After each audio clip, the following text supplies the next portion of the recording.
Hey, what's good? What's good? What's happening? What's going on? What's up, y'all? Happy New Year's to everybody. I said it before, but this is a whole new year. And today we're going to be talking about the civil rights movement and the end of the ACP. And our people who had put their life on the line to make sure that folks get the opportunity to do things such as voting, be able to sit where they want, go to wherever they want to go to, whatever place they want to attend to. You know what I'm saying? So today's topic, we're going to talk about a brother named Vernon Dahmer. So Vernon Dahmer, he was killed on this day on January the 10th of 1966 in Hattiesburg, Mississippi. Okay, and while he was trying to get people registered to vote. So this is his death anniversary. All right. So ironically, I came across his source and I decided that I wanted to go ahead and share it with you guys because I felt that it was very significant. It was important to really know about the history, especially by it happening on this date. Okay. So this was about, I believe that was 57, no, yeah, it was 57 years ago. Yep, because it happened in 1966. So 57 years ago, he was murdered. Okay. Anyways, before I get started, make sure you like and subscribe and hit the channel, hit the notification bell, share the channel, all that great stuff. Make sure y'all go ahead and tune in. And if you have not checked out all the other videos I have done, please do so as well. Okay. Anyways, let me go ahead and get to the information. All right, and shout out to Big Cree Money. I see you. Big Cree Money. Okay, see you coming through. Thank you very much. So now I want to go ahead and share the source with you guys. Let's go ahead and get started. So now I was lucky to come across some information, and there's two books that's dealing with the life of Vernon Dahmer. All right. So first thing I want to do, of course, I want to go to the Wikipedia source.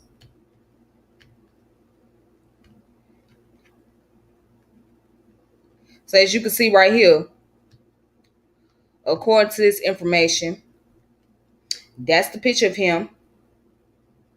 But I already had that picture posted up on my thumbnail. So that's him right there. All right, and it says here that he was born on March the 10th, 1908. He died January the 10th of 1966. Okay, he was an American civil rights movement leader and president of Forest County chapter of NAACP in Hattiesburg, Mississippi. He was murdered by the White Knights of the Ku Klux Klan for his work on recruiting Black Americans to vote. And he took such a risk for that too. He really did. And there was many of that took risk just so they can get registered to vote.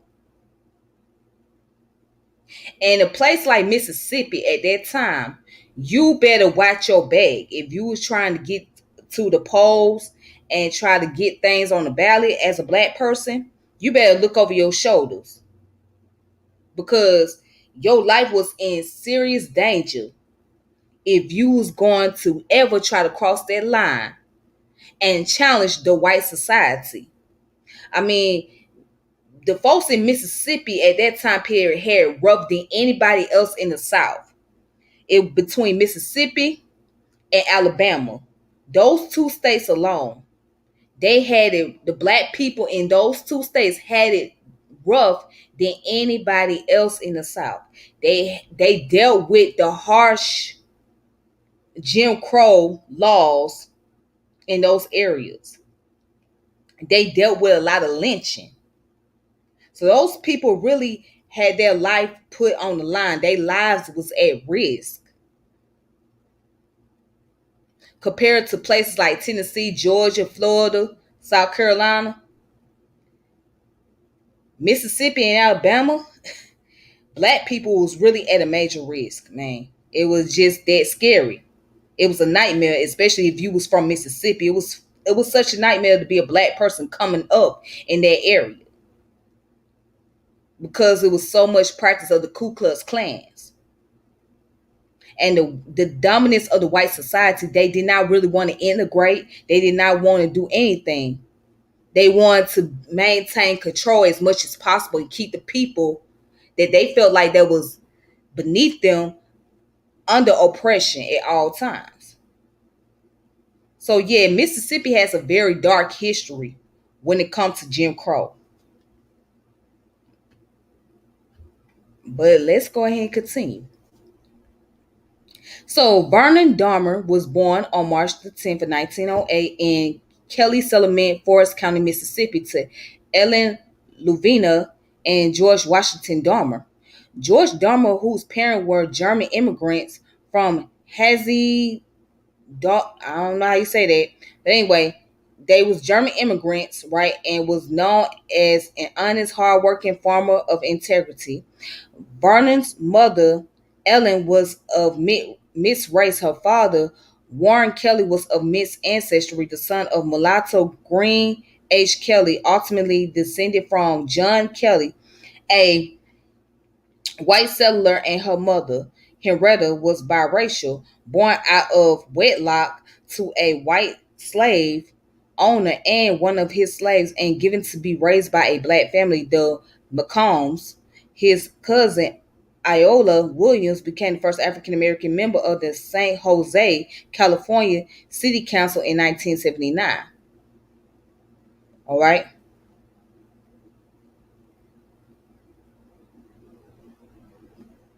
So check this out. Dahmer attended Bay Spring High School until the 10th grade. Failing to graduate, he was light-skinned enough to pass as a white man, but instead chose to forego the privilege of living as a white man and face the daily challenges of being a black man in Mississippi during that time. So Dahmer was married 3 times. His first wife was Warning Laura Mott. Their marriage of 7 years ended in divorce in 1935. In 1938, Dahmer remarried, this time to a woman named Aura Lee Smith. Unfortunately, Aura died after a long illness in 1950. So L.A. Jewel Davis was his third and final wife. She was a teacher from Rose Hill, Mississippi, and had recently moved to Forest County. The couple met after working on the school board together and married in March of 1952. The couple had 2 children together, Dennis and Betty, to add to the 6 children Dahmer had with his first 2 wives, 3 from each marriage, making a total of 7 boys and 1 girl. The family and their home was located north of Forest County and was part of the Kelly settlement close to the Jones County border. The settlement named for Dahmer's maternal grandfather. Ellie Dahmer taught for many years in Richton, Mississippi, and retired in 1987 from the Forest County school system. Right? So Dahmer was a member of Shady Grove Baptist Church, where he served as a music director and Sunday school teacher. He was the owner of a grocery store, sawmill, planing mill, and also cotton farm. His main objective was to make a living for himself and to provide work for somebody else. He would hire local individuals from the community to work for him and did not discriminate between black or white. So he did great deeds for the community. He was very honorable. As we can see here, he was very compassionate. Now, basically, an innocent man getting killed for trying to get people to vote. But I can tell you one thing, you wouldn't hear much about this on mainstream now, would you? You wouldn't even really hear a documentary about his life. And he's not the only one, because there's many others out there that had to go through what he been through with the Ku Klux Klan, but they just not put out there in the forefront.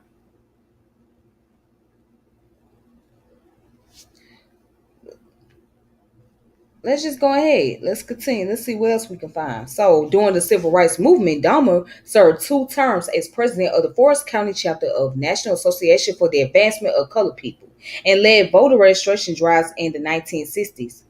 His wife Ellie said he was a good progressive Christian man. He wasn't a mean, bitter civil rights worker because he saw good in white as well as he did in black. As president of the Forest County chapter of the NAACP, he had personally asked the Student Nonviolent coordinating committee to send workers to help aid the voter registration efforts being made by African American in Hattiesburg, Mississippi.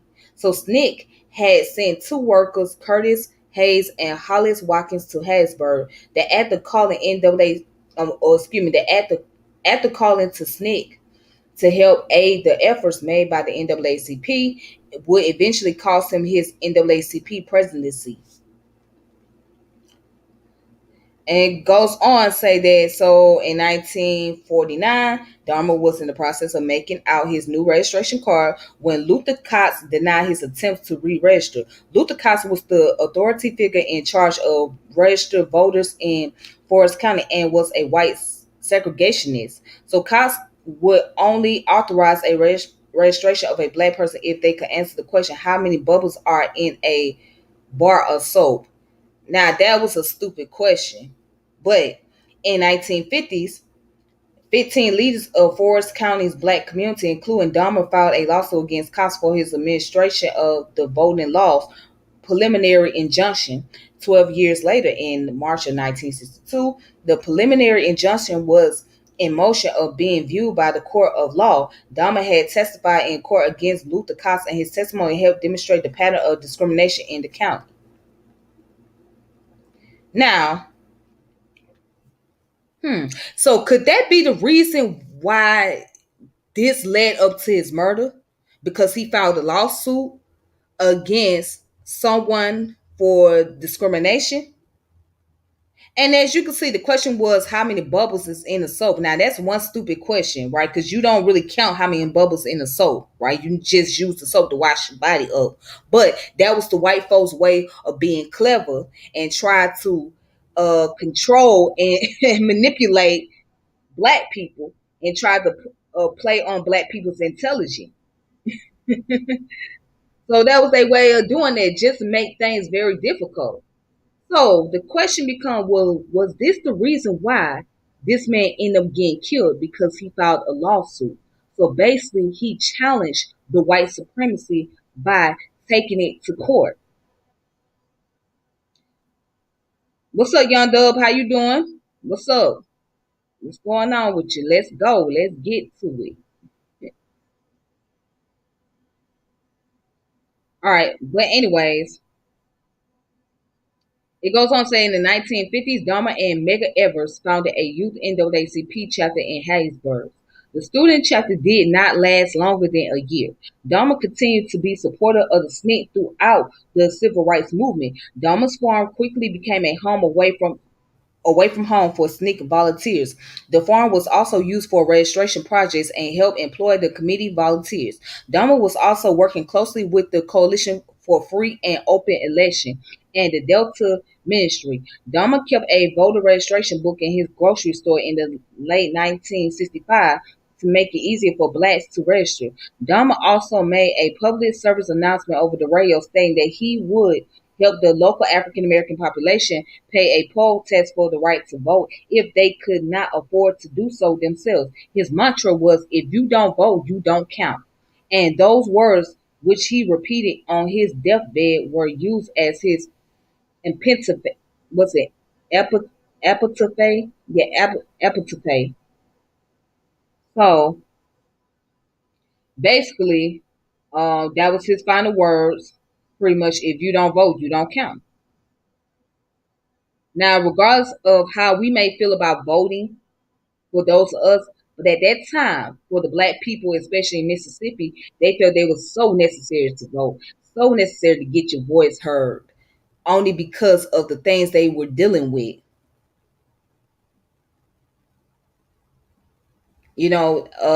Fannie Lou Hamer, she felt it was necessary to vote. Medgar Evers felt it was necessary to vote. Vernon Dahmer felt it was necessary. So all these people really put themselves out there, put themselves in the position to challenge the authorities, challenge those who have oppressed them by getting their people involved in the voting system.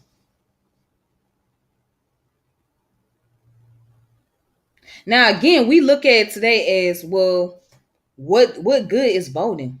What has voting done for us? Because I mean, we can vote all day, but are these people, these politicians, are they going to listen to what is going on? Do they really care about the issue that happened within our community? Are they going to really cater to the needs of the individuals, or are they just going to cater to those who have the money and who have the resources and who's not in the same class system as everybody else?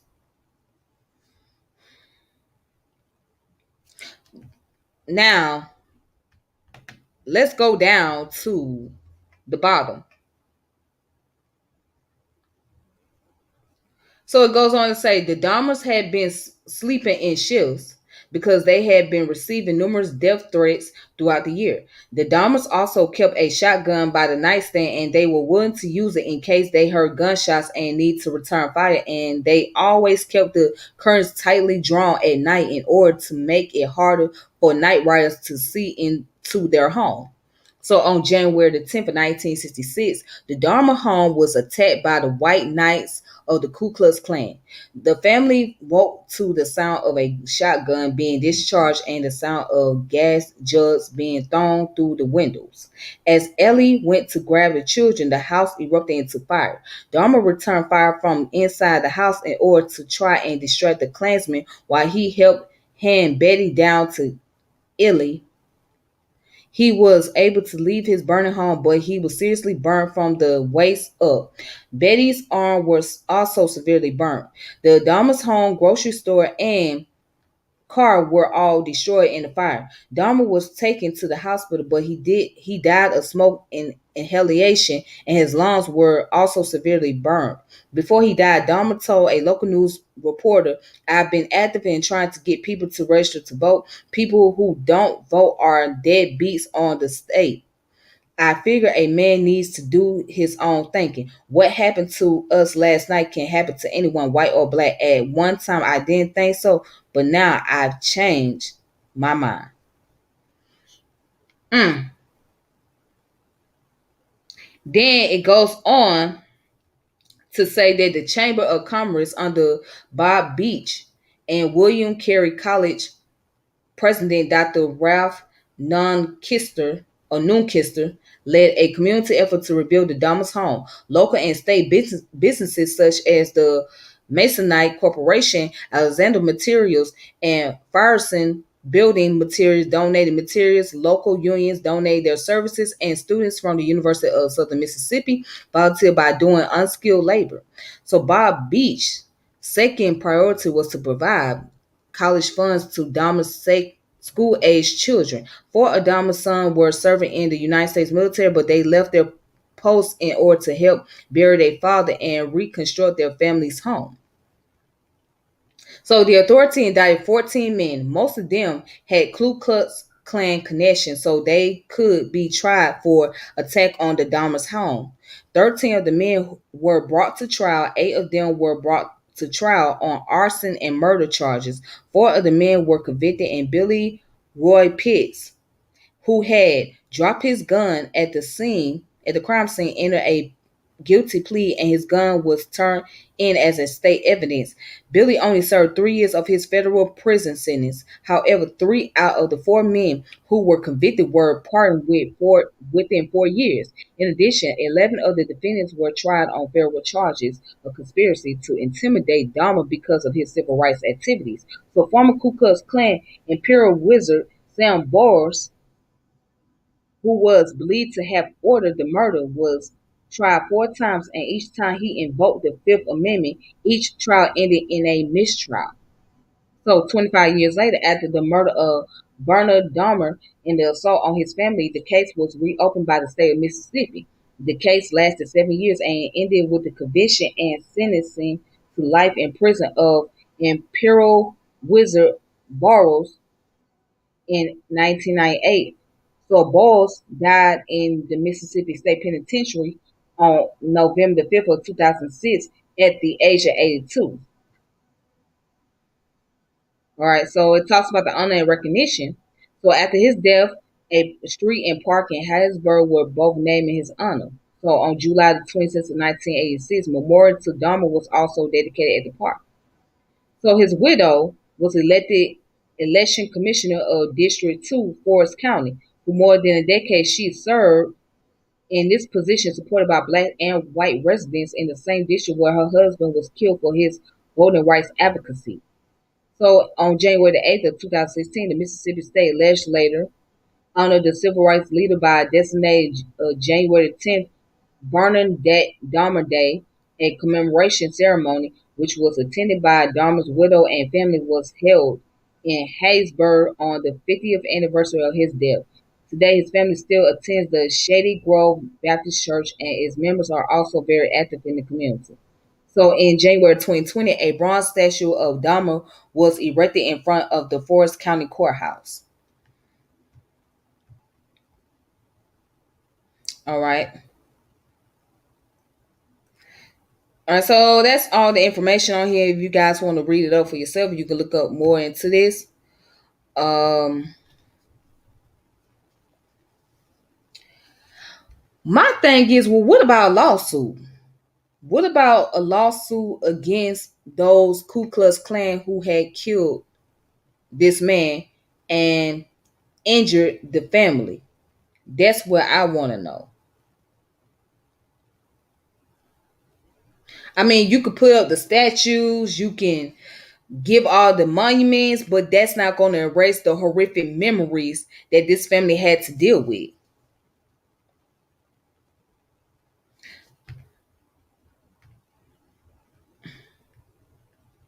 So there's a book that goes into more about the details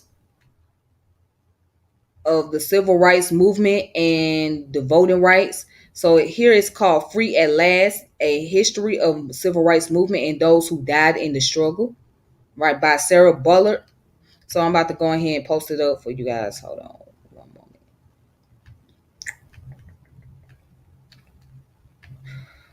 All right, then. So right here.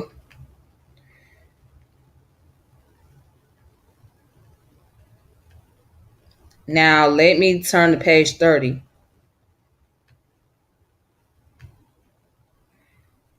All right, as you can see, that's Dr. King right there.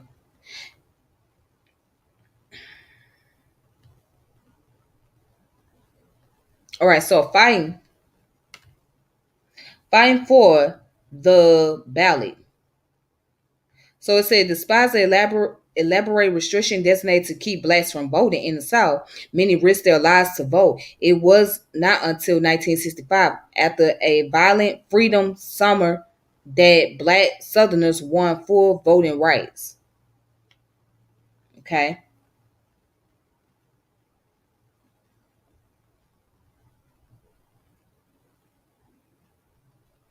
So going down here, it says attacks on black voters were coming, but they were not the only tactics used to keep blacks away from the polls.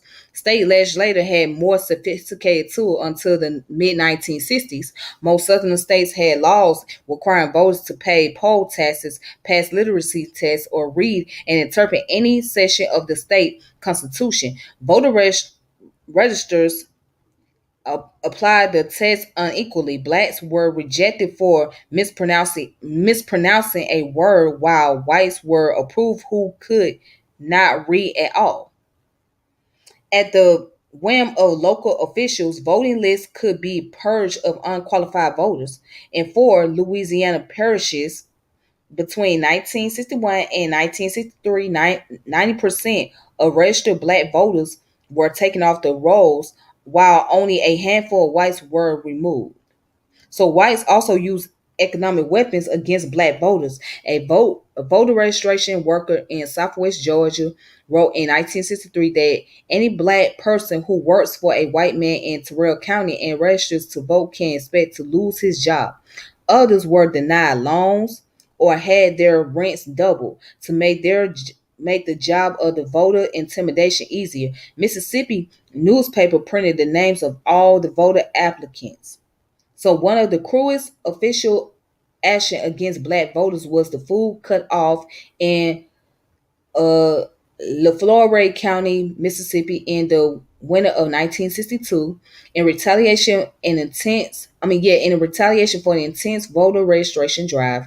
County officials ended the government food surplus program that poor blacks depended on to get them through the winter. So voter registration workers organized a substitute relief programs with a nationwide support. If terrorism, legal obstacles, and economic reprisal were not enough to stop black voters' activity, there was also jail. Police arrested voters' registration workers throughout the. Let me see. Okay, yeah, throughout the South for charges such as disrupting handbills without a license, inciting to not contributing to the delinquency of minors, and disturbing the peace. All right. So as you can see, these are freedom fighters. These people out here pleading. They was pleading to vote. They was really, really desperate because you have to look at it. A lot of the black people were poor in Mississippi. They didn't have as much resource. Okay. So their only way was to vote because they figured there would be enough opportunity for them. All right. Okay. So as you can see, that's the solidarity right there. Now let's get down to the next page. All right, so again, that's Vernon Dahmer, black community leader killed in Klan bombing, Hattiesburg, Mississippi.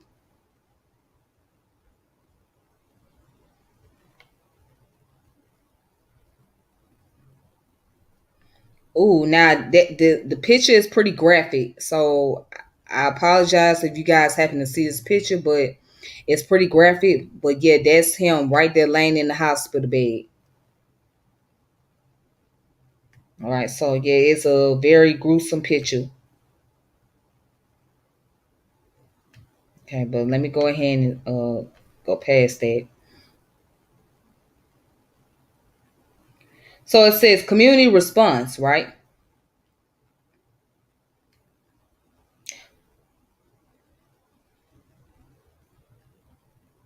It says the death of Vernon Dahmer and the destruction of his home and storage sparked a reaction that must have surprised the Klansmen. For this time, white officials and community leaders were generally outraged. The Hattiesburg City Council set up a relief fund for the Dahmer family. Okay, and a white-owned bank made the first donation. Whites and blacks donated furniture, clothes, and materials to rebuild the Dahmer home. All right, so white sympathy did not erase the anger that blacks felt after the murder and arson.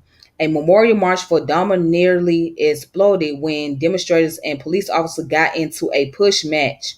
Young activists began calling for boycotts and pickets and raising the possibility of further violence. However, tension soon eased when older black leaders presented a list of grievances to the city and county officials demanding equal hiring in public jobs and desegregation in public facilities.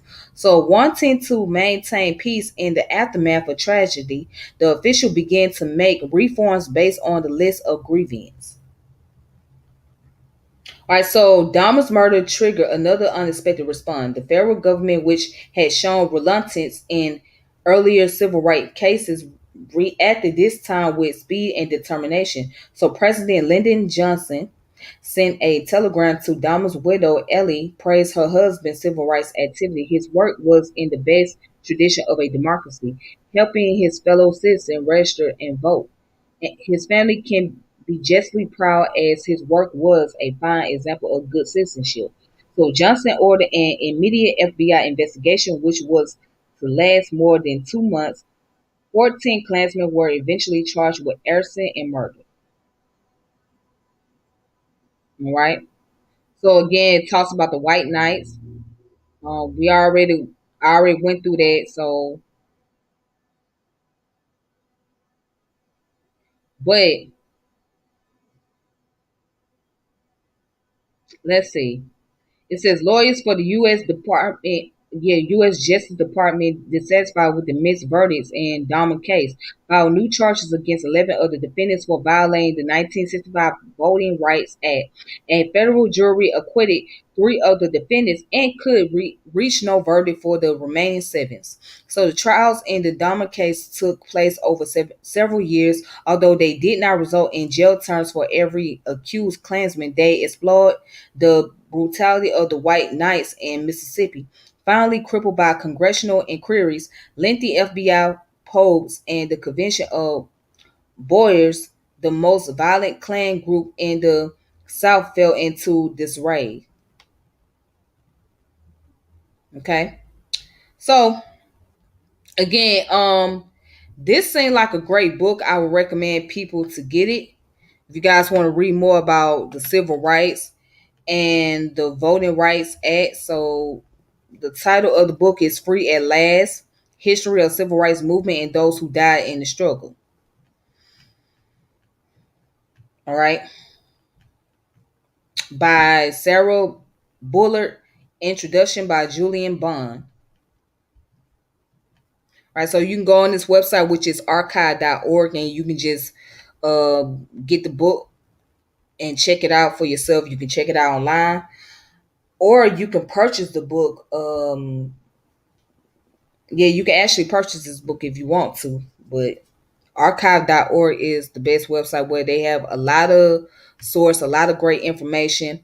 Um, you can check it out for free, download it for free. It's like an online library. So I recommend people get on there if they want to look up some sources or whatnot. All right. It says back in those days, laws did help us, but today we have people look like us that sell out and go against the people. Yes, oh, definitely now because those people, and let me tell you something about sellouts. All right, sellouts are on both sides of the spectrum. You're not just gonna find them with the Republicans and the conservatives, right? You will also find them with the Democrat and the liberals. So you will see both sides.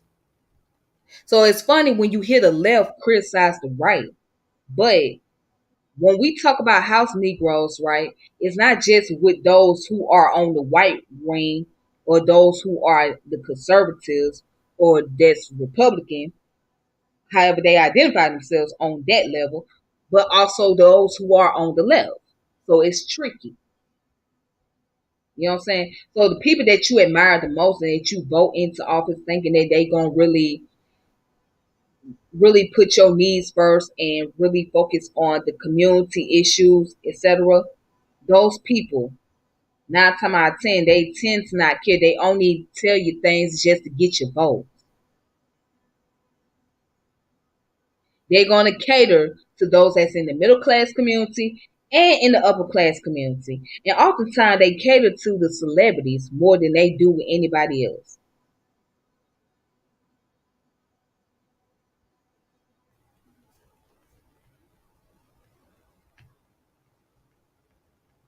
So,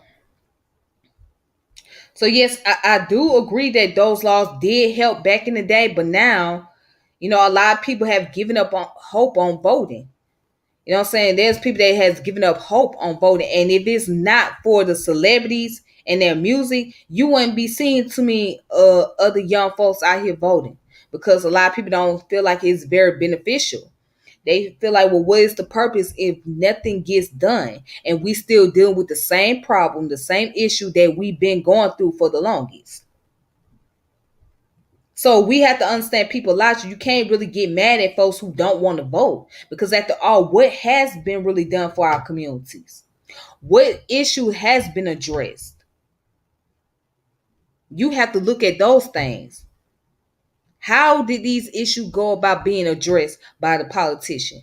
Does the politician really care? The civil rights movement hurt us to we wanted to go in their stores and we lost all of our business in the middle of it. I can agree to disagree. Let me tell you why I agree to disagree. I agree because just in a way, when we integrated, it really hurted us economically because we did not have the economic resources in our community. So I can agree with you on that. But also I have to disagree. Let me see. All right, yeah, I'll put in the link for you. Hold on.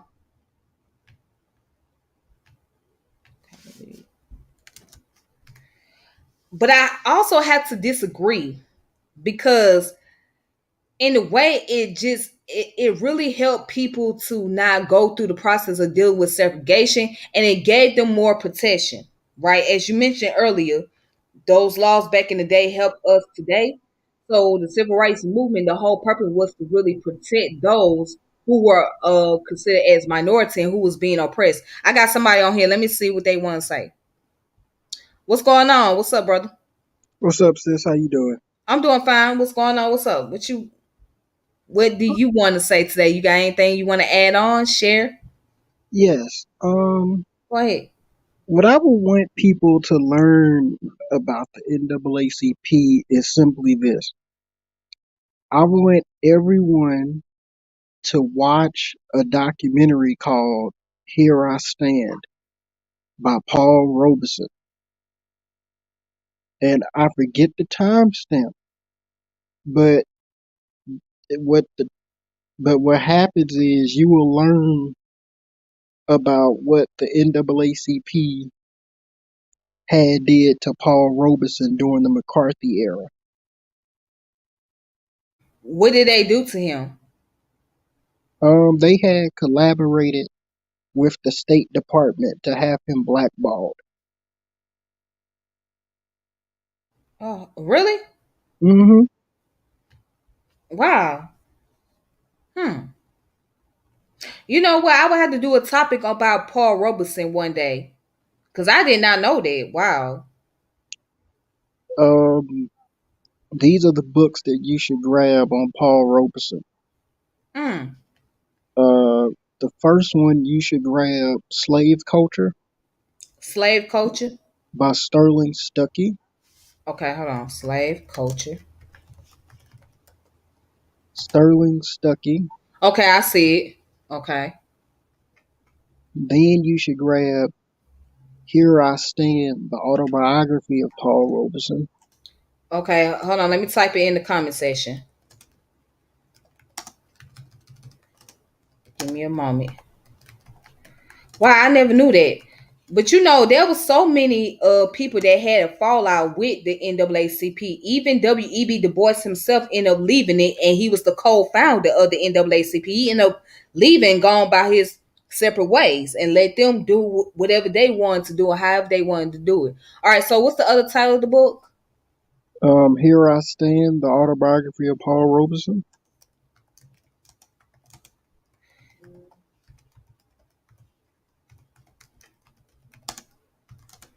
All right. Okay. And then you should grab the two-volume work written by Paul Robeson Jr. What's it called? Well, if you type in Paul Robeson Jr. Uh, on Amazon, the two books he wrote about his father should pop up. Okay.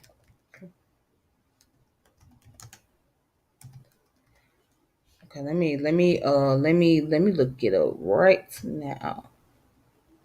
Okay. All right, so this one's called one is called The Undiscovered Paul Robeson. Yep, it's two volumes. Okay. And A Black Way of Seeing.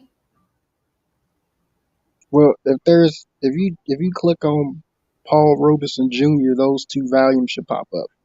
Okay, so the one that I see, the three books that I see on here is The Undiscovered Paul Robeson, A Black Way of Seeing, and Paul Robeson Jr. Speaks to America. That's the only results that pop up. Yeah, let me see. Yeah, those are the only three books that I see so Could far. you share your screen? Yeah, let me go ahead and share my screen on here. Let me go ahead and share the screen. 'Cause I think that's the only.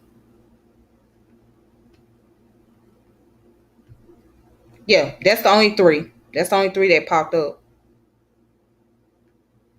That popped up Well, on the Google. So type in the undiscovered Paul Robeson because it's actually two books he wrote. okay, hold on. Let me. Okay. Oops. Oops. All right. All right. So here it is. Yeah. The. No. Well, let me see something. Yep, Okay.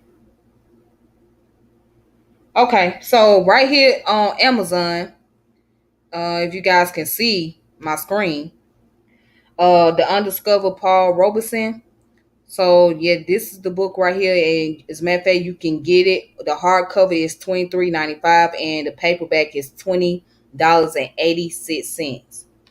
So you guys can get the book. Yep, and that was written by his son, Paul Robeson Jr. yep. Mm-hmm. So those two books are primary source documents. Okay, all right. So I'm gonna type it in the comment section if you guys are interested. Look, go ahead and type it in the comment section. And I could help you one day if you ever want to do a show and stuff, because he's like on Paul, because he's one of my favorite people. I think he the standard of activism. Okay. Yeah, yeah, cool, cool. We can do that. We can do that most definitely. So now getting back to what you were saying about the NAACP, right? Yes. And what the point that I was making basically, I was basically saying that oops, let me get you on here. I was basically saying that even although W.E.B. Du Bois was a co-founder of the NAACP, but he ended up leaving because he started seeing that there was many issues going on, right? So Hmm. yeah, so a lot of people had issues with them. Carter G. Woodson had issues with them, ran into problems with them. I think Booker T. Washington had problems with them. Of course, Marcus Garvey had issues with them. So it was so many. Yeah, it was so many black leaders, activists, authors at that time that ran into problem with the NAACP because they felt like they did not do enough for the black community, or they felt that they were just too bourgeoisie, too conservative. And you know So what's funny? go ahead. W.B. Du Bois himself was a proponent of the talented 10. And Dr. Gerald Horn, he talked about how the first time he left the NAACP, right? Mm-hmm. The second time he got kicked out. Mm. Mm.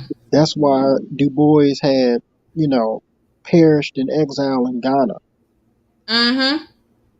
Even I can, But you remember he became a communist. He became a communist for a short while. Then he went off to Ghana. yeah, he met Paul Robeson too towards the end of his life. Mm-hmm. I have a presentation that I'm going to do on Dr. Maat's show in like 2 weeks. Okay. And I have that image. If you type in Paul Robeson and Du Bois, it's a beautiful image. Okay. Let me It is see. beautiful.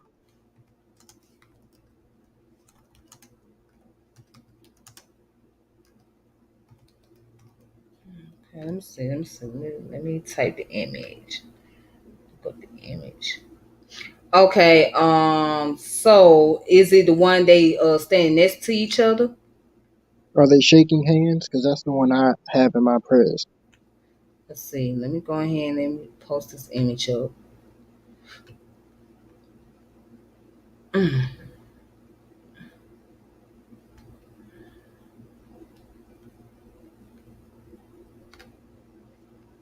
This picture right here. Yep, that's my favorite picture of those two. I mean, it's beautiful. Like Wow. Wow. even Paul Robeson was a bit of a mentor to one of our greatest sons in NAACP, Julian Bond. Mm-hmm. There's a picture of a young Julian Bond. He looked like he was about 6 or 7 years old, and Paul is like embracing him and like I guess he's teaching him stuff like look at the camera. That's what it looks like. Okay. Now, Yeah. what's the name of the documentary again about the NAACP? Um, it's called Here I Stand. Paul Robeson. Okay. All right. All right. So yeah, that's something I have to look up. So now, where can you go and watch it? Can't you watch it on Amazon Prime, It's on YouTube for Netflix? free. I'm sorry. It's on YouTube for free. Okay. Okay. Well, cool. So y'all got the information of y'all want to watch Here I Stand by about Paul Robeson and his autobiography. I mean, not autobiography, his life, and and the NAACP. You guys can look it up on YouTube.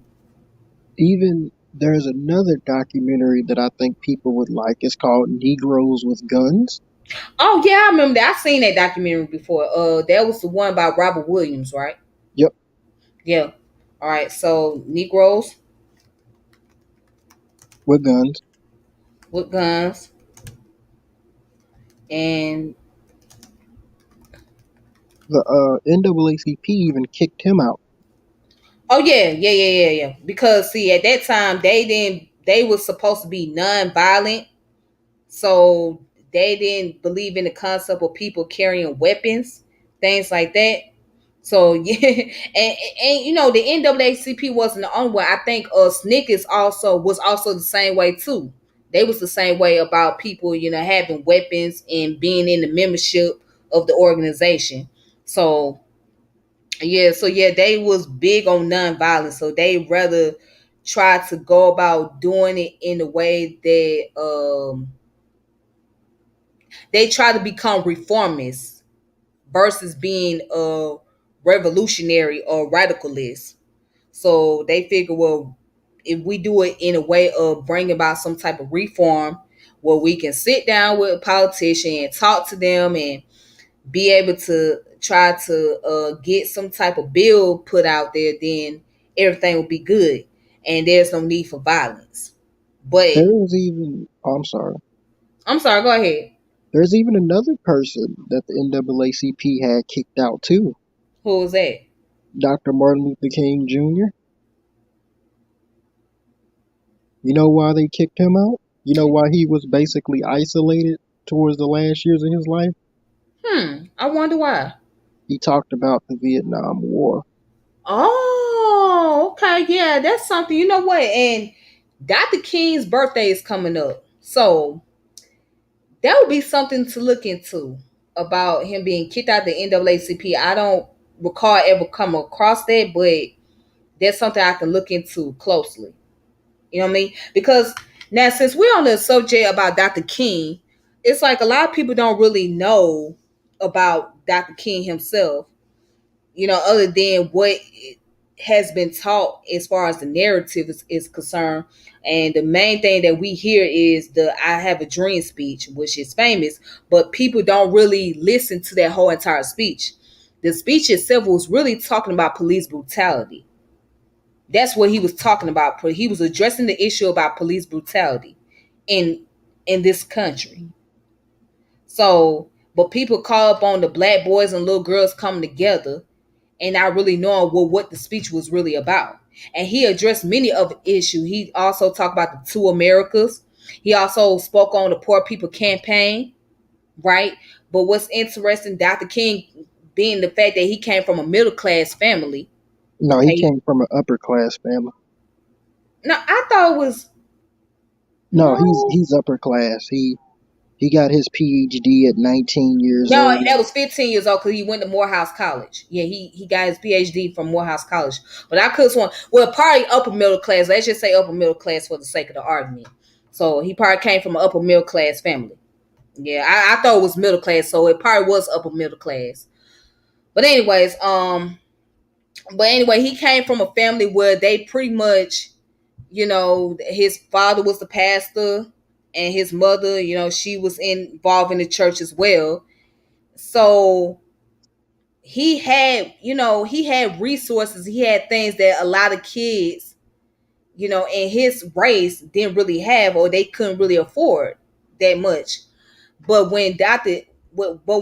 King put out the Poor People campaign, his focus was helping the poor blacks, especially in the communities, and trying to get them involved, whether it was to get them involved in voting, whether it was to get them into like some type of resources to where they can get adequate housing, healthcare, etc. So he had so many things that was going on, and a lot of people don't even know about the Poor People campaign. I had did a video a while back on that subject about Dr. King and that organization that he founded. But yeah, he don't get a lot of credit about that. So it's so many documentaries and so many videos that Dr. King had put out that a lot of people don't know. That, Vladimir Lenin explains that phenomena. He I'm sorry. says Vladimir Lenin explains that phenomena. Okay, now who was he? He was the architect of the Russian Revolution. Mm, okay. He says, and I'm paraphrasing, that when a revolutionary is alive, they viciously attack the person, Mm-hmm. but then when they're dead, they turn them into a harmless icon. Mm. And that's what we see, right? And that is exactly that we see that pattern. We see that pattern a lot. Yep. So I think it's responsible for the people who do know. Like I'm pretty good at learning about civil rights. Well, Mm-hmm. as my mentor, Robin Walker, are you familiar with him? Mm-hmm. Yeah. I'm really close with him. He Okay. told me he coined what I'm good at. He said, "You're really good at new world resistance," as he calls it. So like I'm really good at. I like researching people like Paul Robeson. You know, the civil rights movement and on. And even Paul Robeson was the one of the first black leaders to really integrate race and class together as well. mm. He was doing that long before Malcolm X and Dr. King. Mm. Like how even people try to say that Malcolm X was one of the first leaders to try to bring America up on charges of genocide and slavery. Yeah. Paul did that first. Both of them failed, but Paul did it first. Mm. And another thing about the NAACP, to get back on topic, Mm-hmm. is that um, to a certain extent, during the civil rights era, maybe 1940s and 50s, they tended to be moderate.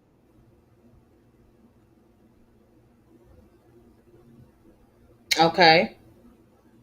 Like they won't, go on particularly with this issue, or they won't. They'll be against it. They'll be neutral, kind of. I can remember if you watch a documentary on Paul, Mm-hmm. Paul was protesting very heavily Mm-hmm. against black people being lynched all across the United States of America, especially veterans in their uniforms. And so he said it is inconceivable that black people would go to war with the Soviet Union when America has been enslaving us for 500 years while the Soviet Union have brought up their minority population right in, to an entire generation. And Roy Wilkins had issued a statement because he was head of the NAACP at the time, where Mm-hmm. he said, "Black people, we will fight for this country no matter how many of us they lynch."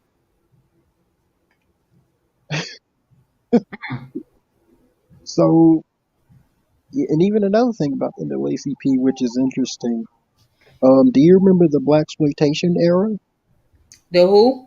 Remember the black exploitation era? Yes, yes, yeah. With the urban movies about the blacks in the ghettos in the 70s and the stories about the pimps and hustlers and all of that. They destroyed that whole film genre. Mm. A whole lot of black actors couldn't really find work after that. Somebody said there's a book called We Charge Genocide. Hmm. Hmm. Well, what's the name of the author? So it's my friend. Let me go ahead and look it up while I'm on here. Let's see. We charge genocide.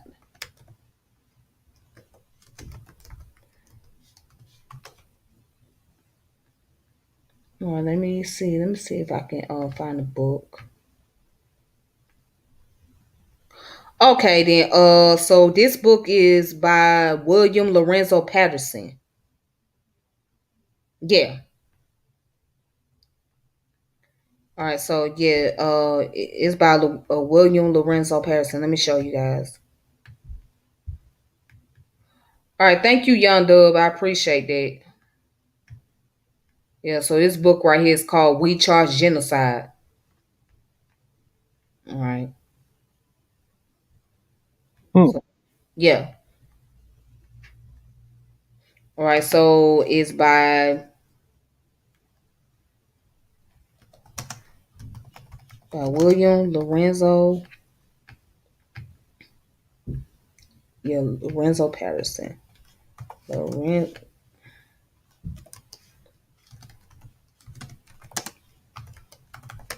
Okay, there we go. All right, there we go. Right there. That's the yeah, that's the title of the book, and that's the name of the author. All right, thank you for that information. Thank you for that information. But anyways, what was you saying now, brother? I'm sorry.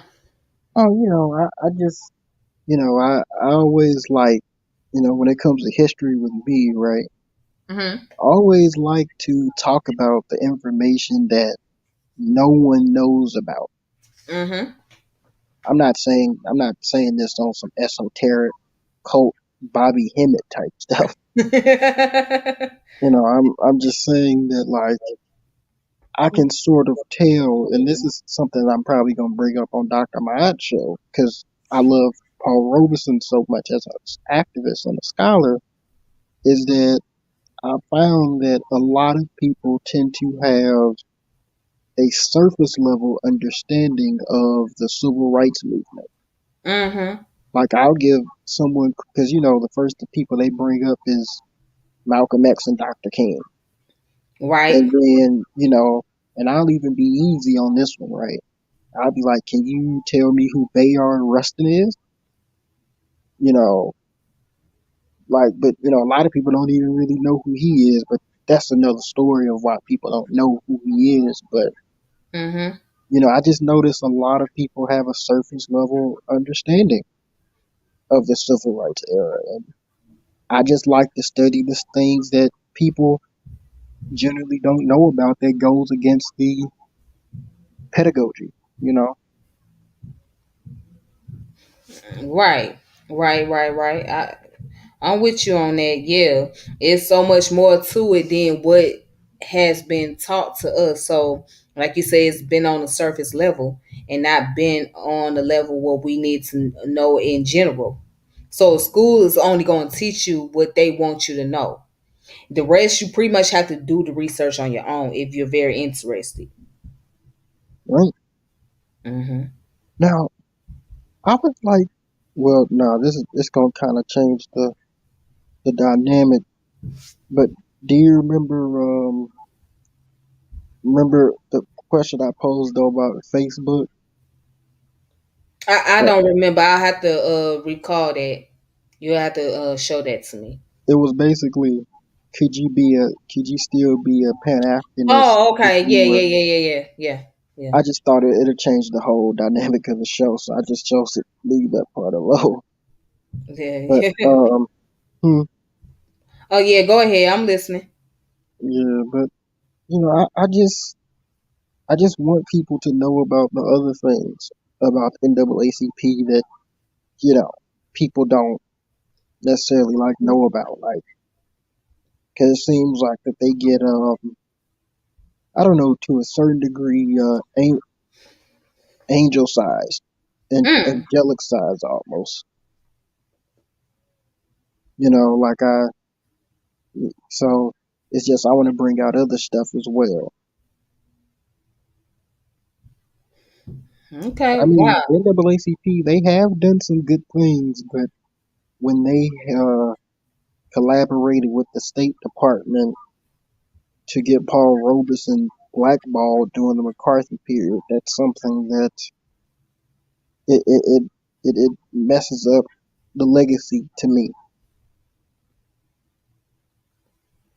You know, Yeah. because even Paul Jr., he's quoted to have said in the documentary, he said Roy Wilkins um, consciously and deliberately joined the Hoovers in the right wing. So that's a very telling, you know. Right. Right. Wow. One day we'll have to do a bill on Paul Robeson, and because I want to get deep into all of that. That's a very powerful information that you have shared. So I will get in touch with you on that so we can have that conversation about his life and his legacy and the work that he has done. Yeah, we're gonna have to because it's just Paul. You know, I think that he is the pinnacle of activism. Uh, I remember Gerald Horn. He said Hmm. when he was asked about the ADOS movement, he said what people have to understand is the wisest amongst us have always tried to internationalize our struggle. And from what I've looked at with the Black Civil Rights Movement, the first person to do that was Paul Robeson. And I'm gonna just from my research right now, Hmm. because you know you had black communists who studied in Russia during the Comintern period a long time ago, Hmm. but they were so communistic to where they could not explain the race problem in America. And what Paul was able to do was he found out he was black as well as working class, and that's something that's missing. Right. Right. Right. Right. But you look nice. You look nice. I mean, I know Thank I've been you. saying that all day to you. Yeah, I just have to thank say you, it. thank you, thank you, thank you so much, thank you. Uh, all right then. Let me see what Big Cree Money say. He said saying that they help everybody else but us these days. Yeah, I mean, it just seems like the NAACP today is not doing. I mean, they very selective as far as what they want to deal with when it comes to our community and what they really don't want to deal with. Big Cree Money. So I see where you coming from with that statement. All right, then. Well, I'm about to go ahead and log off of here. I appreciate you coming on here, brother. And I have to build with you again about that subject on brother Paul Robeson because you got some great information, and I would like to get you on here. I'm gonna shoot you the documentary Here I Stand. That's homework for you.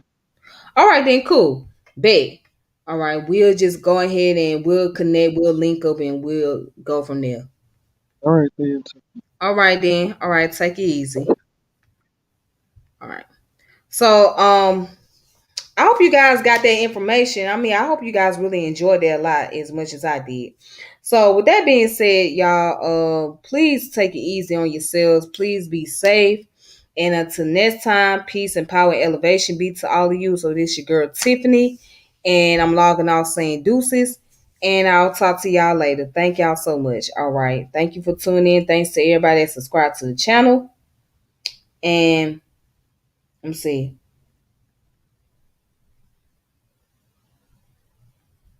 Somebody put It's some stuff on the E1T1 Discord on Paul Robeson. All right, cool. Cool, cool, cool. All right. All right, then. Well, just let me know what you think about the documentary. All right. Okay, so y'all take it easy on yourselves. Make sure you like the channel, subscribe to the channel, hit the notification bell, and check out all the other video contents out there. Then until next time, I'll talk to y'all later. Peace.